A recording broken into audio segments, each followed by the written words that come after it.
Hello to all traders and welcome back to another market review brought to you by Orbex. So only one place to start on this Monday's trading opening, and that's with gold after it moved over $70 on Friday's trading session due to the crisis in the banking system.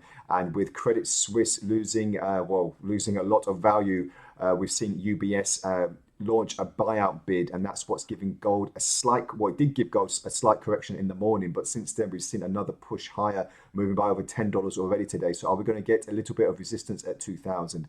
And don't forget, this is the first time we've seen this move up to this level in April, so just under a year. So it's looking likely that we could hit some fresh resistance, and we could have a slight correction as well. Before we look on the charts, just note that the banking system is the main influx of fundamentals driving gold. You know, on Friday we saw this big move on gold. It was very, very expected when there is a crisis in the global system, banking, pandemic. There is always a push on gold. So this was a predicted move, and a lot of buyers did actually see this coming. So when is the correction coming, and how far are we going to go past or above $2,000? We're looking on the charts, like I said, we're just seeing now another big move to the upside from the morning open. And what's most interestingly enough is on the RSI, we are seeing a slight overbuy on there, but we have actually peaked that because it was looking like we're going to hit quite a big bearish divergence on the RSI at least, but it has actually gone in the favor of a standard move, excuse me, on the charts and on the RSI as well. So we're just looking now at the correction that could come into play, or if we're going to see another move past 2000. But as you can see here, we are just teetering on the brink of hitting this 2000 handle, and with just a couple of dollars to go, are we going to see this resistance really come into play? Well, as I said, we haven't seen this since April of last year, and when we did, we saw a vast sell-off in the yellow metal as well. But if we look, I'll just bring it back on the daily chart, because as you can see here, we had a push back up to 2000 at this particular area, and then a big collapse on the yellow metal since then. And obviously, as you can see here, moving over $300 to the downside before picking up quite nicely. Well, it took a bit of time, but it has picked up quite steadily over the course of this last 12 months. In this sense, though, we are looking at this sharp rise, as you can see here, since we got the confirmation that Signature Bank and SVB were in trouble. We've seen this big move on gold, and obviously, as you can probably imagine, it has actually kept on pushing as well. So the Bank of England have come out to say this morning that it is safe, it is fully liquid. However, it doesn't stop the fact that a lot of jobs could go because of this big banking crisis.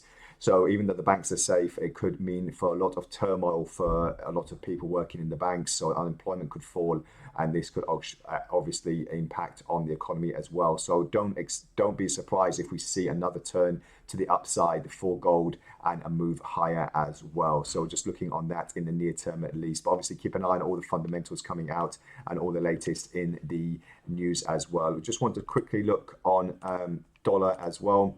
So we couldn't look on gold without seeing the path of dollar. It hasn't really collapsed too much, the DXY index. We are actually seeing a little bit of a sell-off, but not too much in the way of gold. We're just sliding a couple of dollars down. We are now trading just above the top border of the Ichimoku cloud, giving us a little bit of support. I'll just zoom in so it's a little bit easier to see.